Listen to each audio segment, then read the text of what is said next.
Welcome back to another video, and today to take a look at VideoProc Converter AI, which we have seen in the past but without the AI function. Now we can do a lot with VideoProc Converter, but today we are going to take a look at super resolution, frame interpolation and stabilization.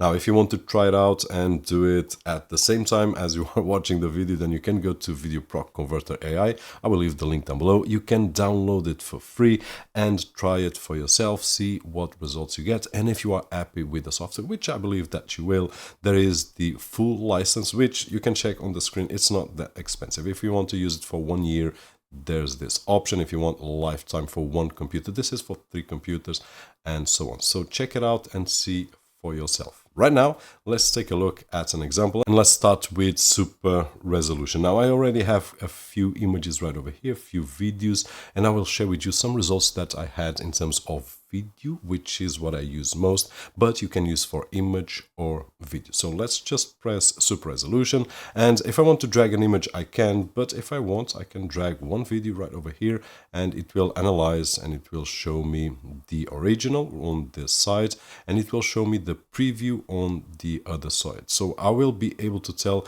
what kind of differences we will get on the original and then on the future.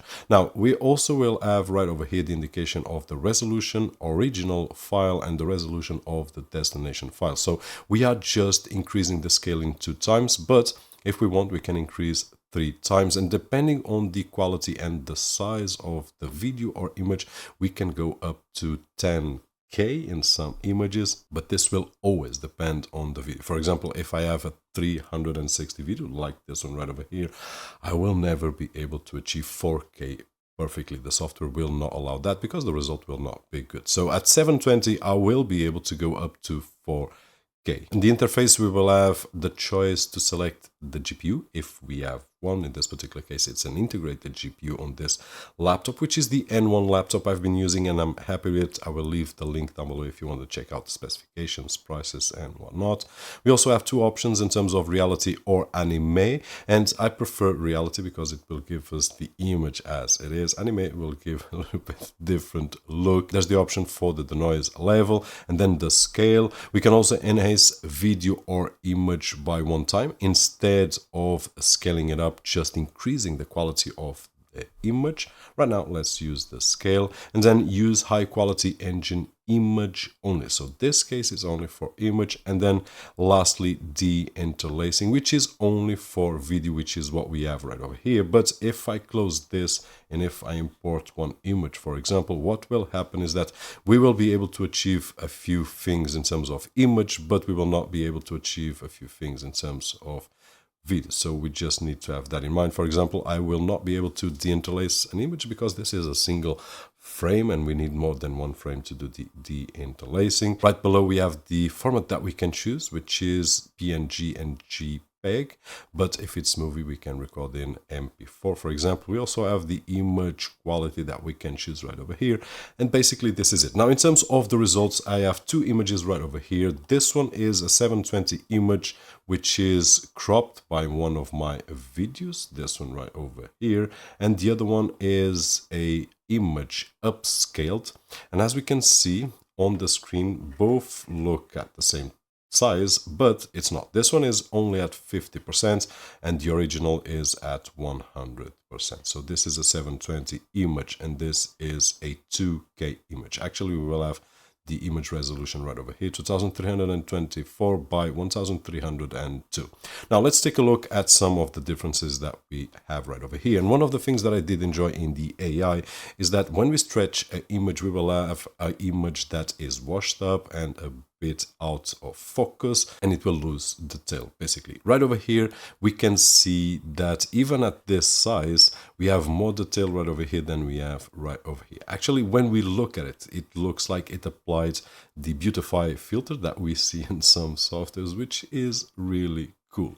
Now let's take a look and let's increase the image so that I can see my face, and we will do about 200%. This will be fine so that we can see some of the details, which is really important if I want to print an image, for example, and I want to have detail there.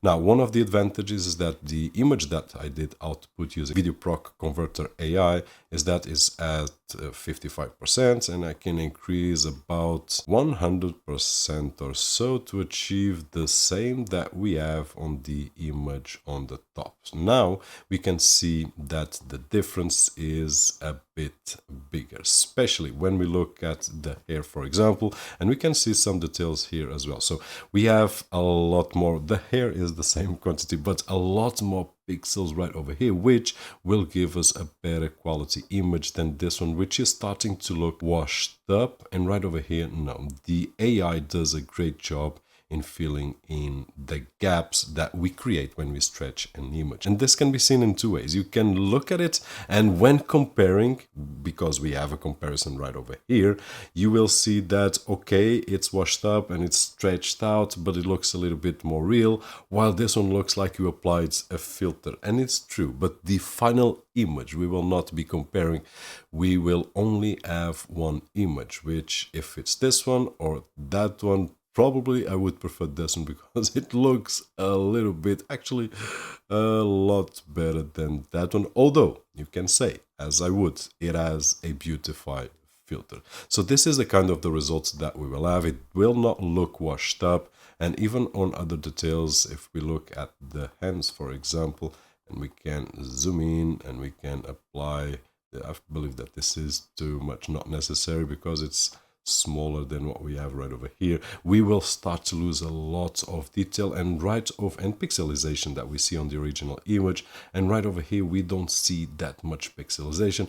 We are at 121% and we are with bigger image. So if we decrease to get the same, we will see that there is a lot more loss on the original image than right over here, which is awesome. So there are a few details that we can see.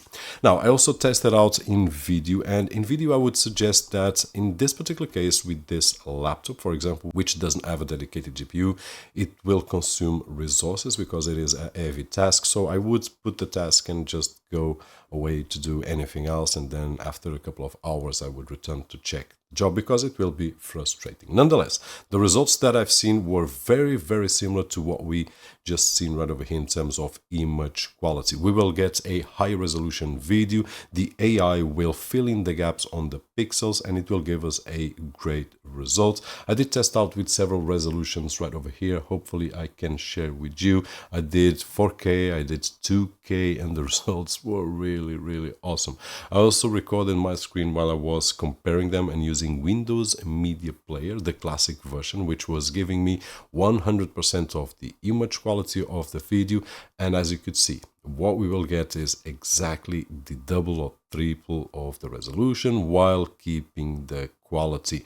Now, all those advantages and disadvantages that we have seen right over here, like I mentioned, the beautify filter will also be present on the video, which in most case scenarios will look much better than the original image, and that was really, really cool. In terms of the impact that it has on the system, if we have a GPU like I do have a 3080, then it will help a lot and it's fast to accomplish this kind of task. So nonetheless, I would go for a glass of water or a piece of fruit if you have a demanding task to do. Now, super resolution, which is one of the features that I was most interested, it is working really nicely, but I would suggest if you could test out and then share with us the results, that would be great. Let's close this down and let's take a quick look at the frame interpolation, which is basically self-explanatory. If I put in a video right over here, 720p, what it will give me is the option to triple or quadruple or 5 times the frames that we have. So this is an original 25 frames per second video, which is the format that I record. I'm recording this screen right now at 25 frames per second, my screen at 25 frames per second as well. But if I want to go to 50, I can just 2 times and it will go to 50. If I want 3, it will go to 75. I can go up to 125. And this, of course, will be limited according to the original video. If I record my original video in 60 frames per second, then the story will be completely different because you will multiply. And if I record at 125 frames per second, then it will be a lot faster. And to be able to do a slow motion video, for example, this tool is really cool. In terms of options, we also have the option to skip scene change, which is not necessary. De-interlacing is also not necessary in most of the videos that we have nowadays. And then we have the video codec that we can select right over here. Also the pass-through for the audio. And then in terms of quality, if we want highest, medium, low, and so on, I would select highest if possible, which will take longer but will give us better results. I also did test out, and hopefully you are already seeing some of the scenes that I did record. In terms of the impact on the hardware, is not that heavy, so expect to take a lot less than with super resolution, and the final result will be a image with double, triple or quadruple of the frames that we had original, which is really awesome. So let's close this one right over here. And finally, stabilization. Now I did use a really difficult video on this one, recorded on my Samsung Fan Edition S20, and it's horrible recording videos with the front face camera. So what happened was that I really needed to crop in, but just realizing that video when I did the video back, then what happened is that I only could use a few frames of the video because I was testing out a microphone. And in this particular case, probably you are seeing horrible images on screen. And what we have in terms of options, and I can put it right over here on this screen, is that we have the mode, which is the 2-pass. It's recommended. It will take longer, but it's recommended. Then we have the preset. Best stability would be the one that I would choose. And of course, we have the crop type, which will allow us to leave it on auto, and dynamic auto will select automatically the percentage that will crop in on the video. But I did test out with the custom as well, and what happens is that in this particular video I have to crop a lot. I was not able to use the video back then, and I was not able to use the video right now. But one thing that I did notice is that playing the original and playing the one stabilized by VideoProc converter is that the final result is a lot better than the original, even when we have the cropping factor, which will of course zoom in the image, fill in some gaps in terms of pixelization, and then try to put in the frame as stable as possible. And basically these are the new features of the VideoProc converter AI. In my opinion, the super resolution is just awesome. The other two are also awesome as well, but I do see them as bonus, and this one as a main feature along with all the others that we have seen. That being said, hope that you enjoyed the video, hope that you enjoyed VideoProc converter AI, which is a solution great in my opinion to enhance the resolution of images and videos. The link will be down below so that you can try out the trial version and see for yourself if it's the software that you are looking for or not. And if possible, share with us down below in the video comments if you are using VideoProc converter AI and what results are you getting. If possible, share with us the links for your images, original and upscaled. My name is Roberto, and as always, I'll see you on the next one.